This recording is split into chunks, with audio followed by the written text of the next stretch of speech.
கிருஷ்ணகிரியில் மனிதநேய மக்கள் கட்சி சார்பில் மத்திய அரசு கொண்டு வந்துள்ள வக்ஃப் வாரிய திருத்த சட்டத்தை எதிர்த்து கண்டன ஆர்ப்பாட்டத்தில் ஈடுபட்டனர். கிருஷ்ணகிரி புதிய பேருந்து நிலையம் அருகில் மத்திய அரசு கொண்டு வந்துள்ள வக்ஃப் வாரிய திருத்த சட்டத்தை எதிர்த்து கிருஷ்ணகிரி புதிய பேருந்து அருகில் மாபெரும் கண்டன ஆர்ப்பாட்டம் மனிதநேய கட்சி சார்பில் நடைபெற்றது.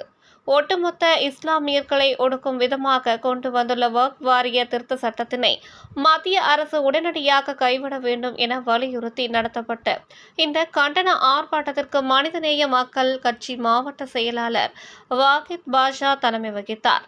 மனிதநேய மக்கள் கட்சி மாவட்ட செயலாளர் அல்தாப், மனிதநேய மக்கள் கட்சி மாவட்ட தலைவர் நூர் முகமது, கிருஷ்ணகிரி கிழக்கு மாவட்ட தலைவர் முகமது உமர், விவசாய சங்க மாநில துணை செயலாளர் தோழர் சிவராஜ், முஸ்லிம் லீக் மாவட்ட துணைத் தலைவர் அன்வர் பாட்ஷா, முஸ்லிம் லீக் நகர செயலாளர் பயாஸ், முஸ்லிம் லீக் துணை செயலாளர்கள் முக்தி, முபாரக், நதீம், கிருஷ்ணகிரி மாவட்ட அமைப்பாளர் தோழர் ரஞ்சித் உள்ளிட்ட பலர் கலந்து கொண்டு இஸ்லாமிய மக்களுக்கு எதிராக கொண்டு வந்துள்ள வக்ஃப் வாரிய திருத்த சட்டத்தினை கண்டித்து கண்டன உரையாற்றினார்கள்.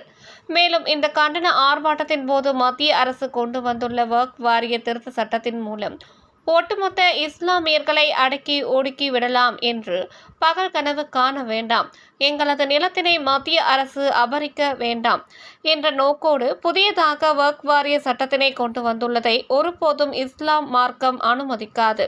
உடனடியாக இந்த சட்டத்தினை மத்திய அரசு கைவிட வேண்டும் என வலியுறுத்தி மத்திய அரசுக்கு எதிராக கண்டன ஆர்ப்பாட்டத்தில் ஈடுபட்டனர்.